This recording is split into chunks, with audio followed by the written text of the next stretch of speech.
Hello, everyone, and welcome to the Western Spirit. Today, we have I'm very honored to have this guest. It's someone who I've read and admired his stuff and listened to him for so long, number of years now, at least.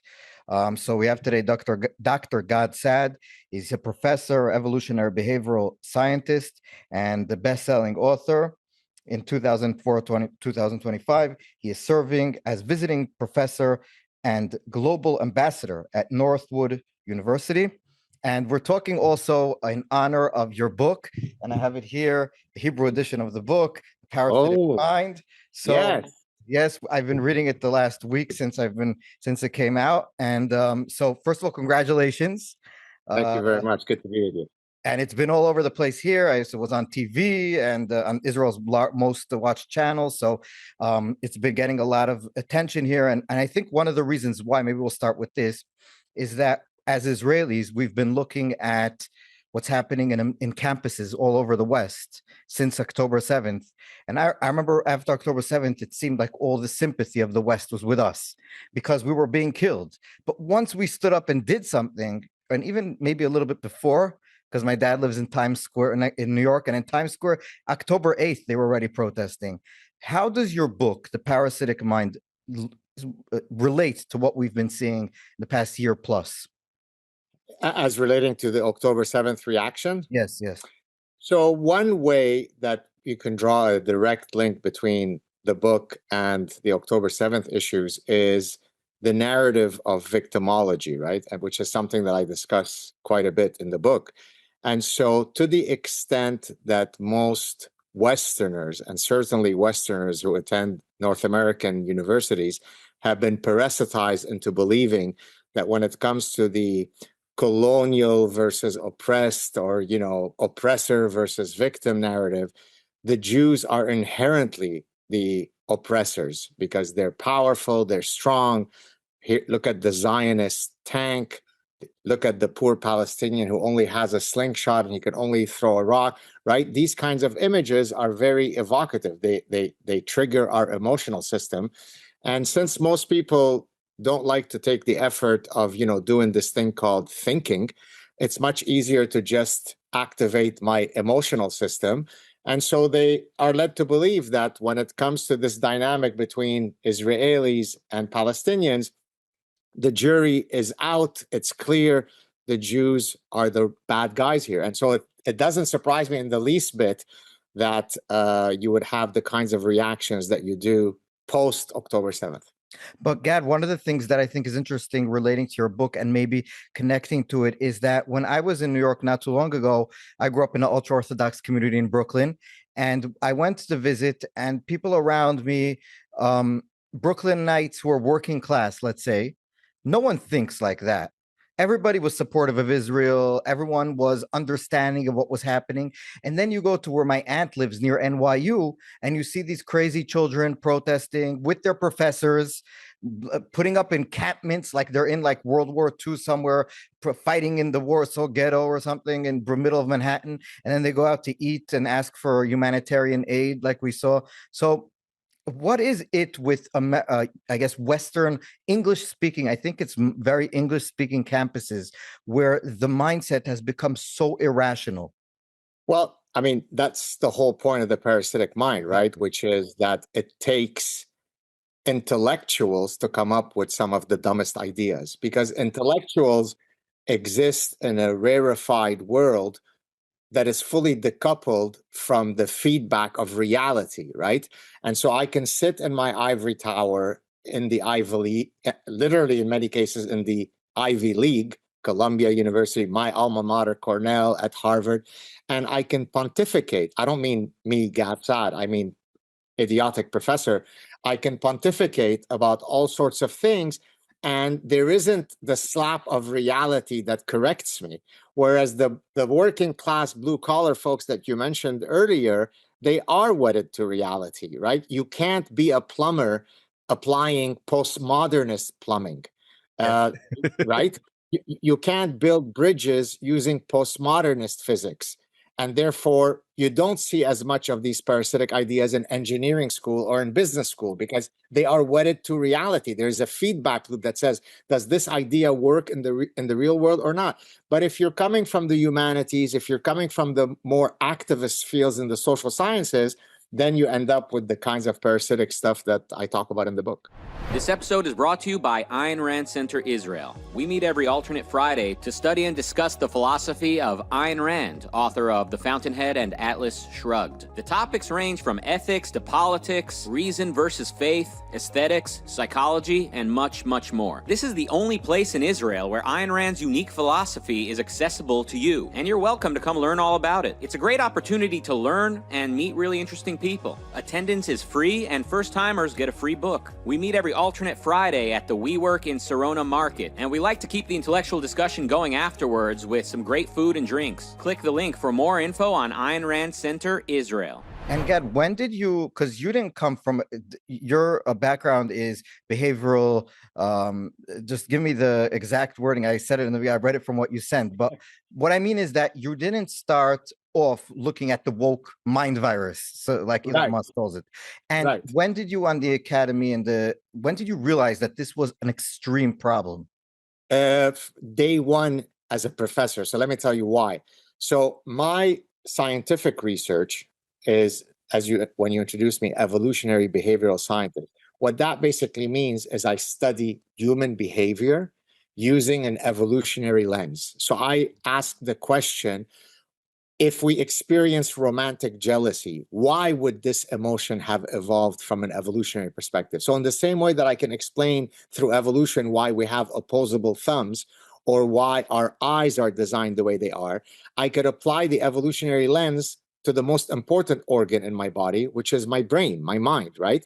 Well, to most social scientists, that was basically crazy talk, right? Because to most social scientists, what makes us humans is that we transcend our biology, right? So biology is okay to explain the behavior of your dog, of the mosquito, of the zebra, but don't you dare, Professor Saad, use biology to explain human behavior. We are cultural animals. No, we're not. We are biological and cultural animals. And so early on in my scientific work, when I saw the kind of resistance I was facing, I was like, this is strange. How could these people be educated people and debate things like whether hormones affect our behavior? Of course they affect our behavior. What else could it be, right? Why do hormones exist? And so that was my first exposure to these parasitic ideas. But then the longer I was in academia, it's 31 years that I'm a professor now, the more I saw these attacks on the edifices of reason. But to your question, to summarize, day one, as I was trying to Darwinize the business school, I saw that we had a problem. Yeah, and one thing that I do know, that I think that you also spoke about in the book, but I heard you speak about this with Ro'i in one of your podcasts that you did in Israel last year, was the problem of getting to the truth in academia, especially in the humanities. So you said, for example, when a study can get to a result that we don't want or that we feel endangers our opinion, people will be scared to study that subject. Even though, like you said, if the results are this, the results are this, and if they're that. When did you realize also how prevalent is it that, for example, professors will stay away from certain subjects because they're scared of the outcomes? Extremely prevalent, especially on topics that are very, quote, corrosive. So, for example, sex differences. If you conduct research on sex differences and you show that women are superior to men on something, then go ahead and publish it. You'll be hailed as a great scientist. If God forbid, Baruch atah Adonai Eloheinu melech haolam, look, I'm praying in Hebrew for you, right? So if you find that men are superior on a task, make sure to file that study in your drawer to never be seen again, because then you are promulgating the sexist patriarchy. That's not how science operates, right? Science doesn't care about your feelings. Science is the pursuit of truth. Yes. Now, truth changes, right? Unlike religion, where you have revealed truths that are inerrant, what we thought was true in science 300 years ago, we have updated. So we're not saying that It's true and it will never change. But we do believe that the unbiased pursuit of truth is something worth doing. Once you incorporate the idea of forbidden knowledge, that's an attack on that principle. Because, hey, what if you study racial differences? Yes. And you find, let's suppose I did a study to see whether there is a particular race that's more likely to win the 100 meters in the Olympics. Well, we know that that's true. Nobody will accuse you of racism. But if you showed in some other type of ability that, say, blacks didn't do as well, never publish that, then you would be a racist KKK member. But also another aspect of that is, for example, when we say that there's a disproportionate number of African Americans in prison, they'll say that the reason is, without even researching it, the automatic response is that's because of racism. So whenever there's a discrepancy, you not only do you not need to, if you try to check if that's true, you yourself are doing a racist act. Exactly. Look, so in the Parasitic Mind, I talk about these things, and I continue that story in my forthcoming book, Suicidal Empathy, because, and I'm gonna come to your point in a second. So in the Parasitic Mind, I talk about what happens to our cognitive system when it is parasitized by idea pathogens. Yes. I complete the story by then arguing in the Suicidal Empathy what happens to our emotional system when it is hijacked by parasitic ideas and idea pathogens. So to that point, in the Suicidal Empathy, I'm talking about studies that point to, say, the number of rapes that are committed in Europe from people who are noble immigrants, right? Well, that's just very, very racist and, in this case, Islamophobic, right? And so Western media will come up with endless euphemisms to hide who the perpetrators are. So in France, if it's Muhammad and Ahmed and Hussein Akbar al-Kabir who committed the gang rape, you call them les jeunes. Les jeunes in French means the youths. Yes. Well, but the youths came from a particular, right? If they were Hasidic Jews, you wouldn't say the youths. You would say 3 Hasidic Jews, Mordechai, Shlomo, and Moshe did it, right? But if it's Muhammad and Ahmad, we hide it. In Britain, we don't call them Muslims, we call them Asians, because a lot of them are from Pakistani. They're Muslims from Pakistan. We don't want to say Muslim, so well, I'm Asian, and it turns out that I didn't commit any gang rapes of young British girls. But by saying Asian, you're being kind, you're being empathetic, no, truth doesn't care about your feelings, report things properly. And I'll give you just another example because it's so obvious. When I go back, when I was young in New York, when a murder happened and the suspect was at large, they would say, we're looking for a black male or a white male, 6'5", wearing this and that. Now they don't give out the race. They literally do not give out the race. So it could be a white person. And even if they know it's a white person, well, maybe white person, they will say. But if it's a black or Hispanic, they'll say it's a male. And then it could be anyone. And as a matter of fact, it's funny that you're saying this. Earlier this morning, I was at the cafe working on my latest book, and I was working on a section where I was citing a study that was done that looked at how likely is it that you report the race of a murderer as a function of what the race is. And exactly to your point, if it's white, you are much more likely to advertise it than if it's black. That's not journalistic integrity. But one last question about, maybe not last, but one in just like first question: what started the virus? Meaning, every pathogen, every virus starts from something. So I have an illness that's a mitochondrial illness. I got it from my mom. She got it from her mom. But at some point, it started. When do you think this started? Beautiful. So let me first, so I'm going to answer that question, but first, just for your readers and viewers, let me explain why I used the neuroparasitic framework to explain how these idea pathogens develop. So as an evolutionary scientist, I often will look at animal behavior to draw parallels to humans, right? So if I want to study why toy preferences of little boys and little girls are the way that they are, you can show that our primate cousins, vervet monkeys and rhesus monkeys, will exhibit the exact same toy preferences, because you're trying to draw an evolutionary parallel between other animals and us, okay? So in my case, I wanted to look at, is there a framework in nature that could explain why animals could become zombified? And that's where I fell on the field of parasitology. Parasitology is the study of parasites and hosts. But parasitology could be in your intestinal tract, right? If you have a tapeworm, then it goes to your intestinal tract. Neuroparasitology is when a parasite seeks to end up in the host's brain, altering its circuitry to serve its interests. So, for example, a wood cricket detests water.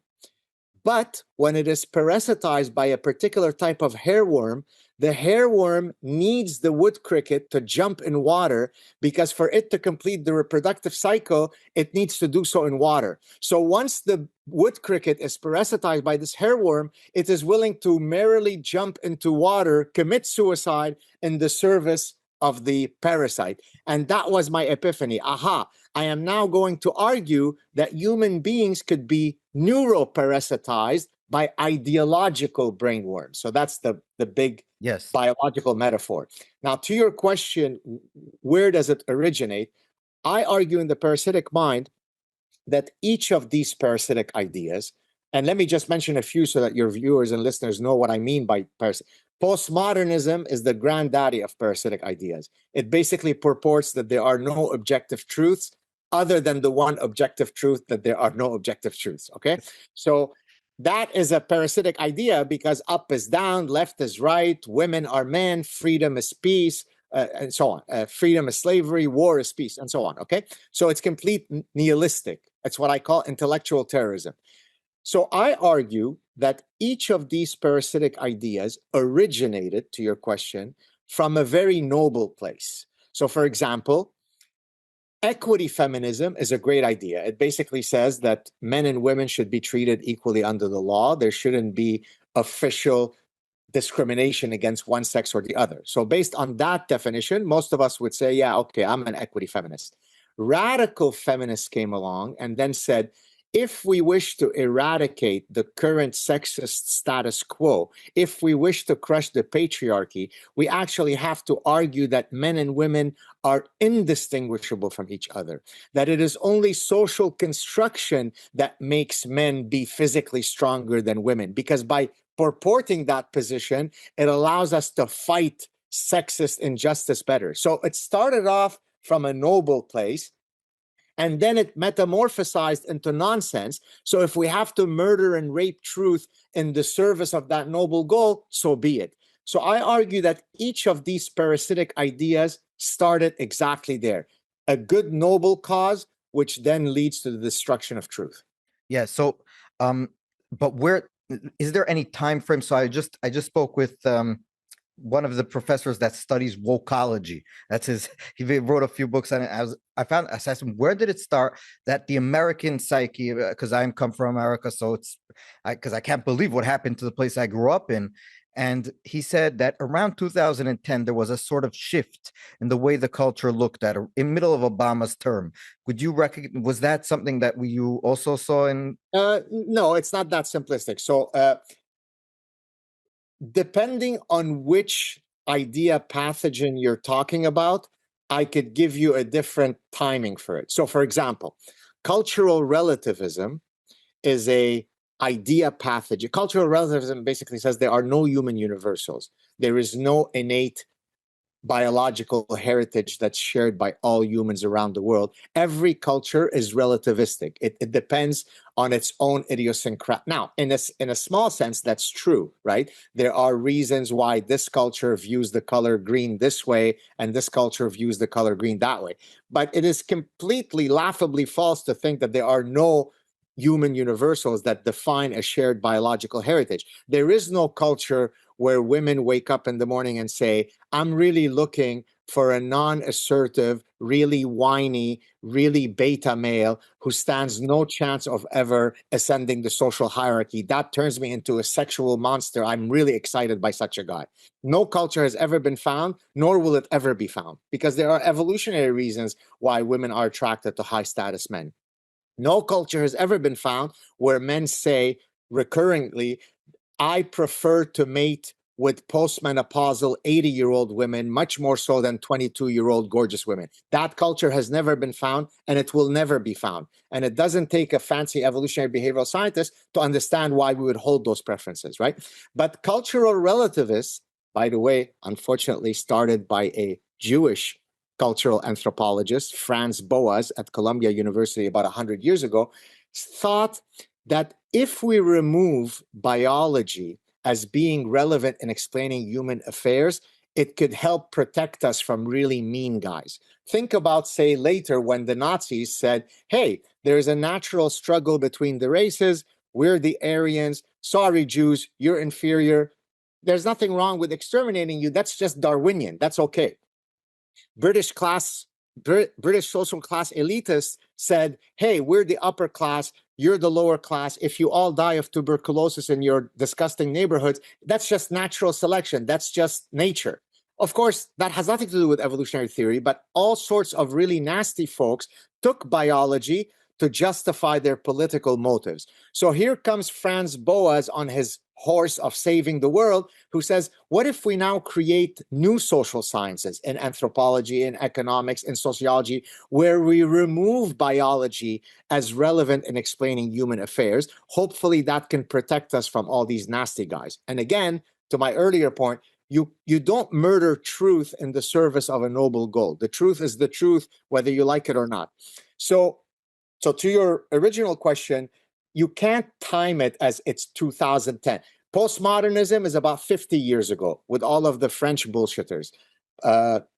Jacques Derrida, Michel Foucault, Jacques Lacan, they were the original heavy hitters of postmodernism. So in the past 50 to 100 years, these bad ideas have been festering on university campuses. Then they break out. Now, of course, there is a catalyst. So we can debate whether it was 2010 or not, but it didn't somehow magically start with Obama, right? Yeah. There needs to be a confluence of forces that causes this to happen. It's exactly like the shingles virus, right?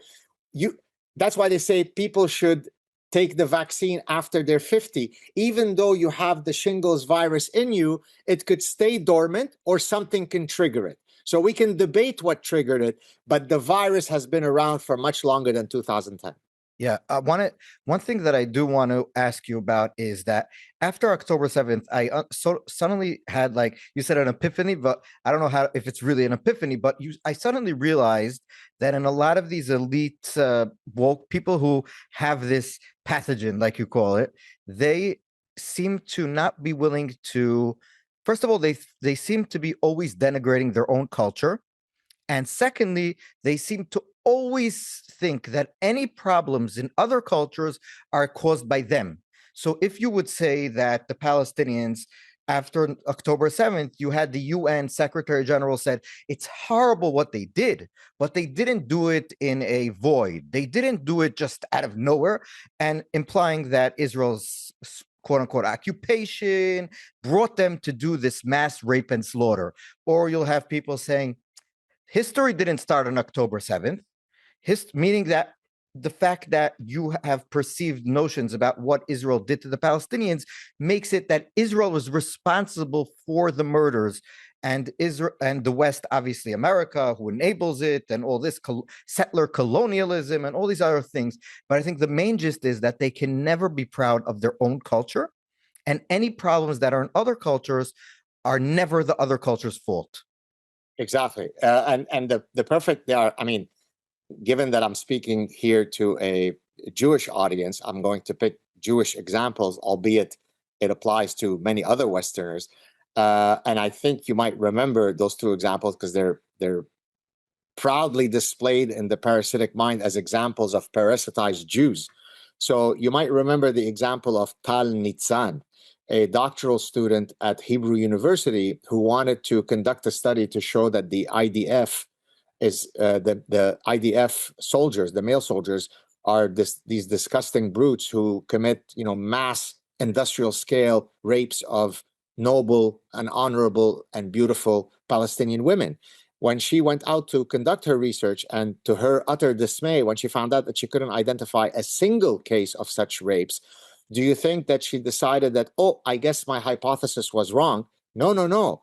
It only further demonstrated how disgusting the IDF male soldiers were. Now, your audience is going to say, how is that possible? How is it possible that not finding a single case of rape still proves that they are disgusting? Well, it turns out that in parasitized Jew Tal Nitzan's mind, she thought that look how much they are othering the Palestinian women, that they're not even worthy of being raped. They're such subhuman animals that the soldiers don't even think of raping them. So if you did rape the Palestinian women, you were a disgusting pig. And if you didn't rape the Palestinian You're women, racist.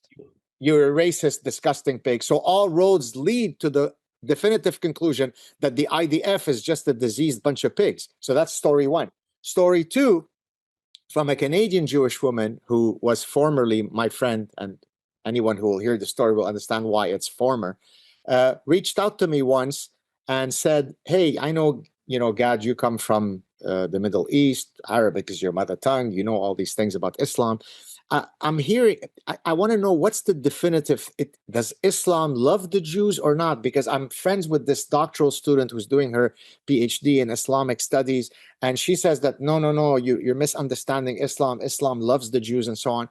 So I wrote back to her and I said, well, rather than give you a long answer, I'm going to share with you a clip which consists of a montage of many, many, many Islamic imams and so on, what they're saying in the mosques about the Jews. But not just imams. It could be journalists, it could be authors, it could be television shows. So it's about, I think it was about maybe 20 or 22-minute montage. Stuff that would make Hitler and Himmler feel a bit uncomfortable. Like Hitler and Himmler would listen to those clips and say, guys, don't get us wrong. I mean, we really hate the Jews, but this seems a bit too much. Even for me, Adolf Hitler, it seems too much. When I shared with her this clip, she wrote back to me, well, Gad, it seems like you are no different than the extremists themselves in your own extremism. So she asks me for evidence. I share with her evidence in their own words, and that shows how much I am marginalizing the noble, peaceful ones. There you go, right? So the parasitic mind is not reserved to one category of people, one group of religious people, but what is clear is that the more education you have, the more likely you are to be parasitized. Yes. Well, I think that there's like the university are sort of incubators, so to speak, of the virus. So it's like, you're going in, you're sending your children, your kids, especially to these Ivy League schools where we've seen Columbia, Harvard, Yale, and they come in from normal backgrounds, homes, and then they go back home, they're Meshuggahs, using a Jewish phrase. I understand. So let me just ask you about, we just had the election in the US, the presidential election. And I think one of the things that really resonated with people, and we saw this in the New York Times had an article about what was the ad that changed the most minds during the presidential election.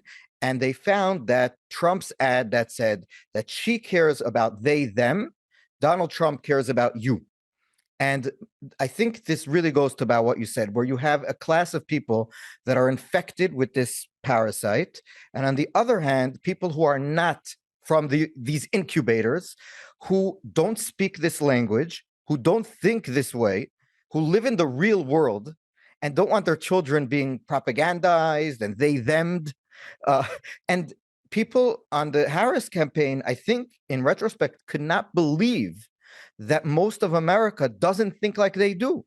And so do you really see it that way? Is this like a rejection of this whole woke mind virus?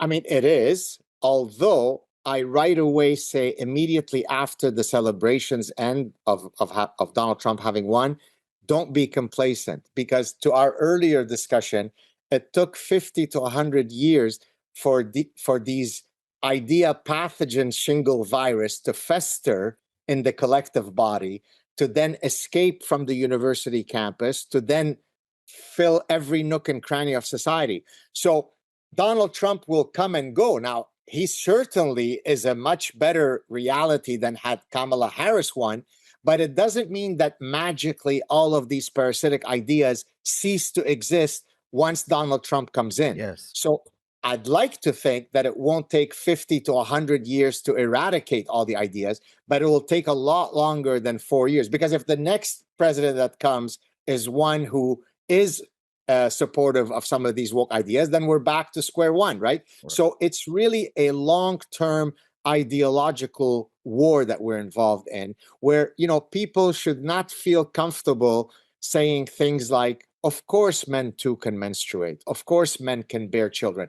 The fact that we got to a place, so I'll give you two very quick stories. Story one, I was summoned to the Canadian Summit Canadian Senate in 2017 to actually give expert testimony that no, you know, as an evolutionary scientist, I can confirm that there really is two phenotypes called male and female, because you needed in the 21st century a professor of evolutionary behavioral science to confirm that there is male or female. Until 15 minutes ago, the 117 billion people that had existed on Earth seemed to navigate this very difficult problem very easily. All of our ancestors seem to be able to find what's male or female, but now we have much more difficulty. So, example two, the last addition to the Supreme Court was so uncomfortable in her epistemological confidence in stating what is a woman that when she was asked in the confirmation, please tell us what a woman is, I can't say, I'm not a biologist. Right? So the fact that you are so far removed from reality suggests that the problem is not going to go away just because Donald Trump came in for 4 years. And so I guess as someone who studies this virus, when this virus is confronted with a roadblock, meaning something that comes in like a Donald Trump, like, I don't know, Margaret Thatcher from the old days, or Ronald Reagan, or whomever, and they realize that these people who are with this mind virus they realize that they have a hurdle to do. So one of the things that we've been reading since the election is, will the Democrats learn the right lessons? So you've had people on the more leftist side of the Democrats like, no, the right lesson is that we need to double down on, woke ideas and identity politics, because Donald Trump does identity politics from a male and a white and a this and a that, even though it's like weird because he got more shares of the minority vote and whatever. And then there's other people saying like, calm down, what is this? And there was a guy in Massachusetts, a congressman, who said, I'm a Democrat, but I don't want my daughter to be on the swimming team with a boy. And they started protesting outside of his house. So I guess as someone who studies this and who's written about this, do these pathogens usually adapt, or do they continue on their crazy path? That's a great question. So what is eternal and universal is the capacity for the human mind to be parasitized, meaning that the fact that you are seeing the parasitic infections that you're seeing today, or infestations, the only thing that is specific to this time period are the specific idea pathogens, meaning postmodernism, cultural relativism, social constructivism. These are the current pathogens. But I can take you back, you mentioned Massachusetts, I can take you back to Salem, Massachusetts, several hundred years ago, where there was another parasitic pathogen. It was called, how do we find who are the witches? And the way we do that is we throw them into water, and if they sink and die, then we know that, oops, they weren't witches. But if they swim, then, aha, this proves that they are witches, right? But then that virus was extinguished in the same way that Jonas Salk came up with the polio vaccine, and we've luckily pretty much eradicated polio. We get rid of that virus, but don't worry, there'll be another one coming. So to your question, some of the viruses will mutate in new forms. Others will be completely eradicated, but new stupidity will come along. The capacity for the human mind to generate endless stupidity is infinite. Yes. So now I want to ask you also about Israel. Do you think one of the things that I guess we all struggle is how to inoculate yourself from this type of stuff? So one of the things that since I've been in Israel as a teenager, I've been here since I'm 14. I came here by myself from the US, is that Israelis are not affected so much by the woke ideology. So you mentioned the trans issue. It's really non-existent in Israel. You mentioned, I don't know, all this postmodern like people who hate their own country and their own culture. We have lots of arguments here. We hate each other, but we don't hate each other for the reasons that other countries in the West do hate each other. For example, even in the protests against Netanyahu this whole year before October 7th about judicial reform, the protesters all went to the streets with Israeli flags. And I cannot even imagine Black Lives Matter protesters going with American flags for just to show the disconnect here. So leftist protesters in Israel are very patriotic. That is totally against what you speak about in the book. So what do you think makes Israel different? Yeah, so it's interesting that you say this because I was asked almost the same question by someone who's actually living in Israel now. She's the former Canadian ambassador to Israel, and I did her show last week. I think it's going to come out soon, where she asked me exactly that. Yeah. What's unique about the Israeli ecosystem? And my answer is the following: Israeli academics are just as likely to be parasitized by all the nonsense, right? So if I'm at Tel Aviv University or Bar Ilan or Hebrew University, I'm going to fall prey to the same stupidity. But the Israeli average citizen is similar to the earlier example you gave with the blue-collar worker versus the guys who are at Columbia University. The blue-collar worker is wedded to reality. The Columbia University is studying, queer lesbian dance at Columbia University, right? So the average Israeli is too busy ensuring that they are not going to be eradicated by their very friendly neighbors to worry about all of this nonsense, right? Reality has a way of slapping you, as I said earlier.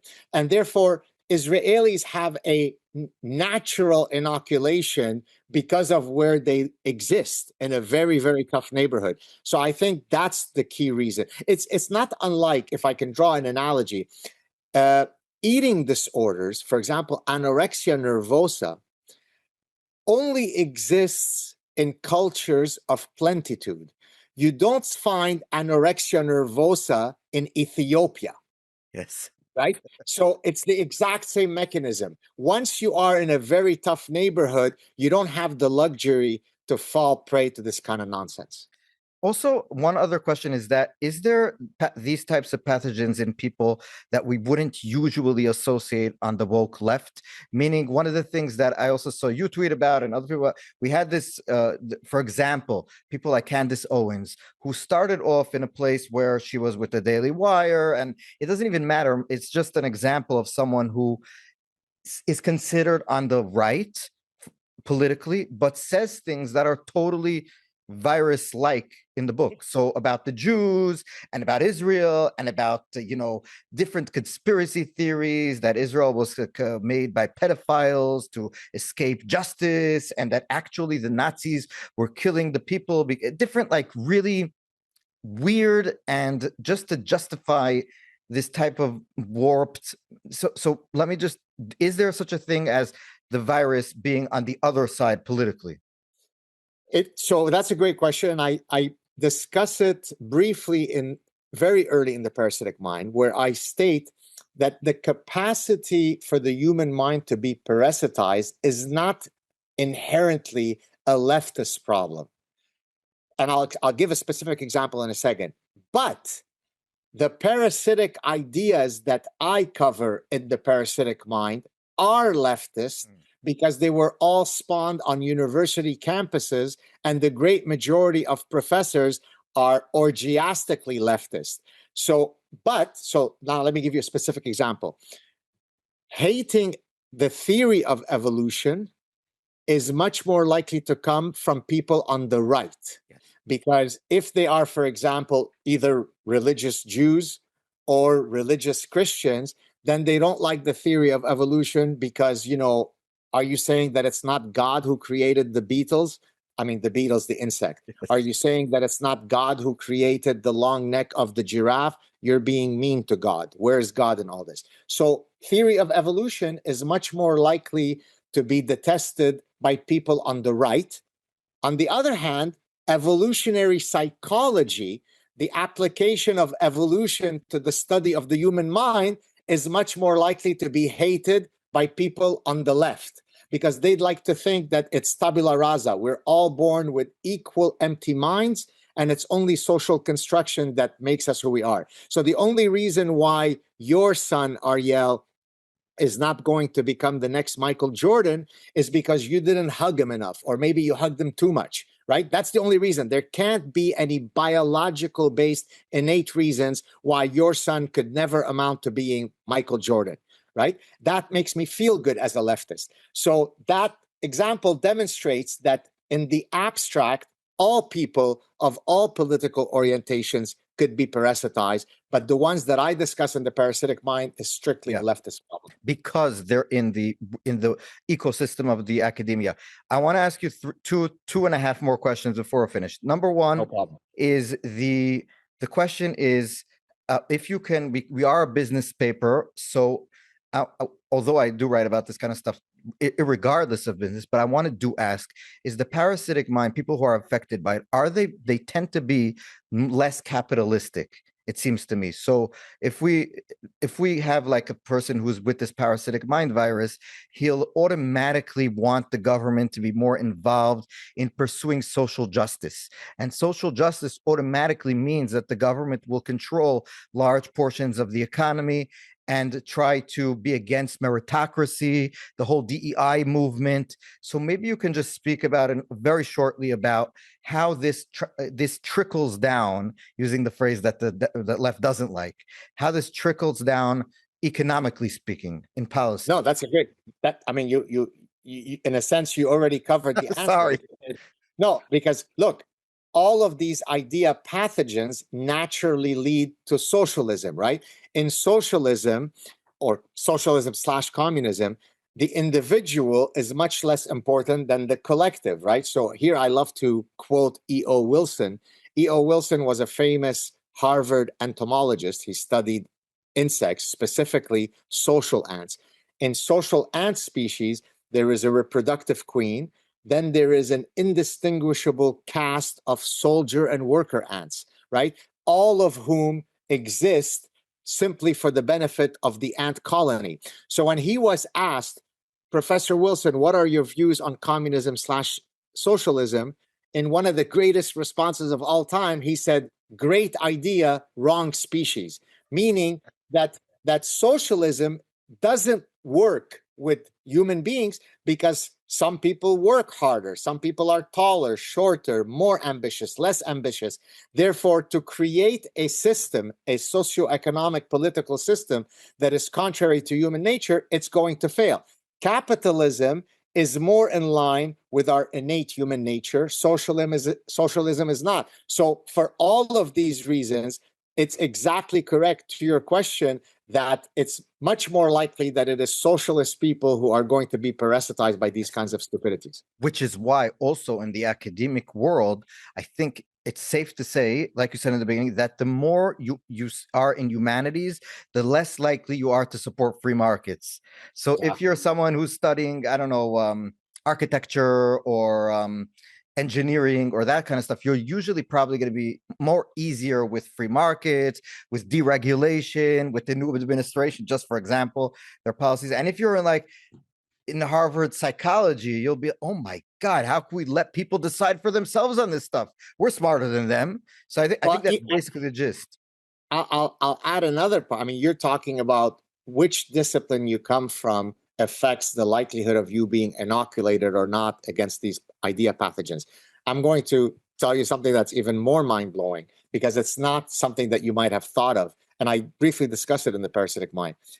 Your physical stature affects your political orientation.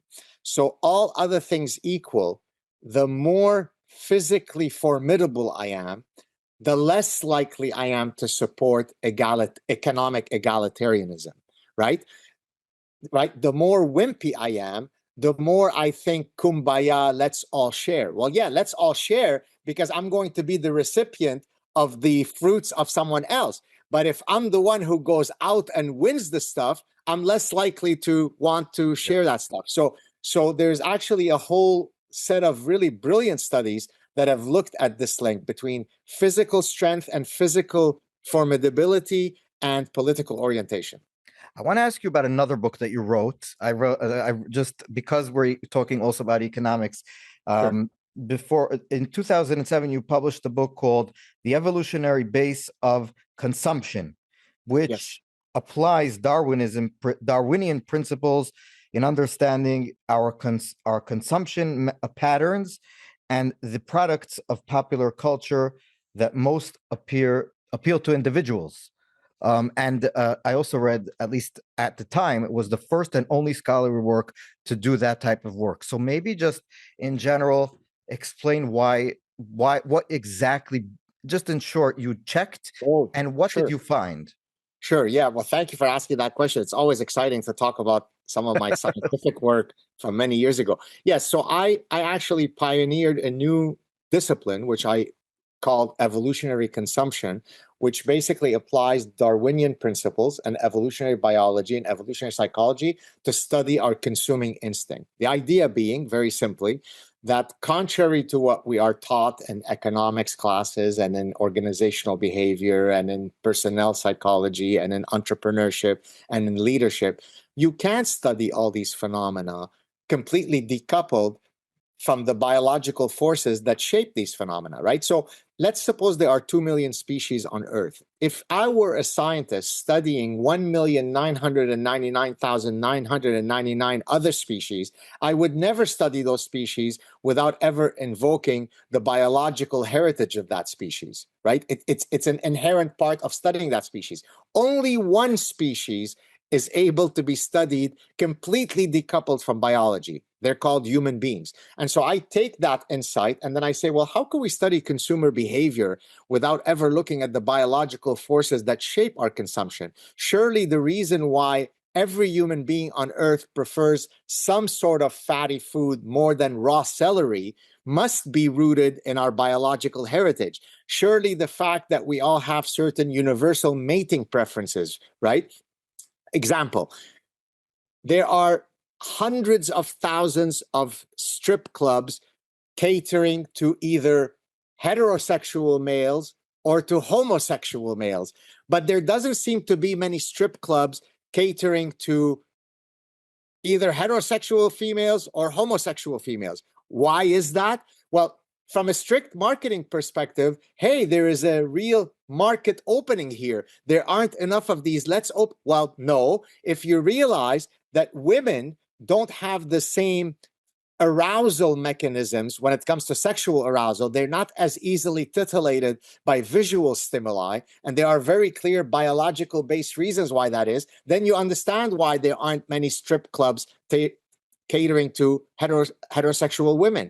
And so what I do in that book, and more generally in my scientific research in evolutionary consumption, is I try to apply the principles of evolution to study the biological basis of what makes us consumers. And finally, because we're really out of time, and I wanted to ask a personal question. So, Sure. in the past 2-3 months, we've been seeing here, right up north from where I'm sitting in Lebanon, and now in Syria, basically the country's being torn apart. Lebanon's been torn apart before. It's not new for them. Syria, for the past decade plus, has been basically torn apart and tearing apart all over all the time. I've been in touch with Druze and Kurds there. They're very scared they're going to be all been massacred pretty soon. So it's a very scary situation. But you yourself, and you mentioned this in the book too, you came from Lebanon and your family basically fled the country after the civil war started in Lebanon. And so when you look at what's happening in your place of birth, in your country of origin, so to speak, what do you see when you see what's happening there now? How do you feel about everything? Look, in a more general sense, I deeply regret the fact that I don't think my children will ever get to see that place. I regret the fact that my kids don't speak Arabic. Now, they don't need to be in Lebanon to speak Arabic, but imagine if every year I could have returned to do a short visiting professorship at American University of Beirut. Well, in 5 minutes, I could throw them in as kids and they're going to come out speaking perfect Arabic, right? In the same way that today I can go and maybe do a sabbatical in Hebrew University, and our kids will learn Hebrew in probably 6 months. It hurts me that they'll never experience that heritage. It hurts me that I can't go back to where I was born. It almost feels like there is a decoupling. It's like a movie that existed in my past, but that happened to someone else, right? Because I left when I was 11, and I never even imagined that I would ever go back. Even though, as you probably know from reading the book, my parents did keep going back. After we moved to Montreal, my parents kept returning until 1980 when they were kidnapped by Fatah. So at least they got to go back a few times. For me, it's something in the deep recesses of my mind that I could never go back to. That hurts me. But in terms of what is my prediction of the long-term viability of Lebanon, I hate to say it, but I think Lebanon is a failed state, not only because of all this religious stuff, all of the endemic corruption. It's as if you need to kind of wipe out the whole thing and start fresh. I don't think it'll happen in my lifetime, and I deeply regret that that's true. Well, that I think that's one of the reasons why there's such a big Lebanese community all over the West. They all left, especially the Christians, the Jews. We don't need it. There's no Jews left there, but even the Christians, they're all over, and even a lot of them fled to Israel in 2000 when Israel left. So we have a big community up north of Tzadalnikim, what they're called, from the Christian army that was with Israel, and they all ran away when Israel ran away itself. So maybe we can also learn our lesson from the way we treated our friends. I think that's one of the things you learn. Your friends are most important to not to abandon. And I think also in Syria, we should help the Kurds, but that's a different story. Gad Saad, it was a pleasure.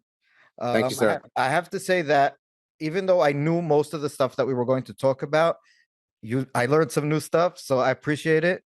And it's really a pleasure. I can't even believe that I'm talking to you. So thank you so much. Thank you so much, Ariel. Thank you. Cheers. Thank you.